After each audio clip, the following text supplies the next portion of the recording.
నాగర్ కర్నూలు జిల్లా వ్యాప్తంగా భారీ వర్షం కురిసింది. గత రాత్రి నుంచి ఎడతెరిపి లేకుండా కురుస్తున్న భారీ వర్షానికి దూదుంబి నది పొంగి పొర్లుతుంది. దీంతో సిర్సవాడ, మాదారం గ్రామాల మధ్య రాకపోకలకు అంతరాయం ఏర్పడింది. రాకపోకలు బంద్ కావడంతో ప్రయాణికులు, ప్రజలు ఇబ్బందులు పడుతున్నారు. దూదుంబి నదిపై బ్రిడ్జి త్వరగా నిర్మించాలంటూ గ్రామస్తులు ప్రభుత్వాన్ని డిమాండ్ చేశారు.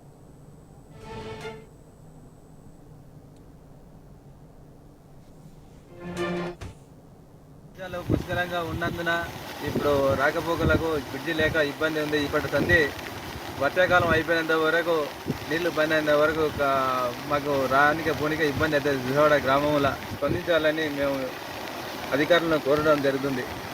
ఇప్పటికి ఒక మంచి వ్యక్తి చనిపోయాడు. కొన్నిసారి వాగులో పడి చాలా ఇబ్బందులు అవుతున్నాయి. రాకపోకలకు చాలా వేసినట్లు రైతులు రాకపోకలకు చాలా ఇబ్బందిగా ఉన్నారు.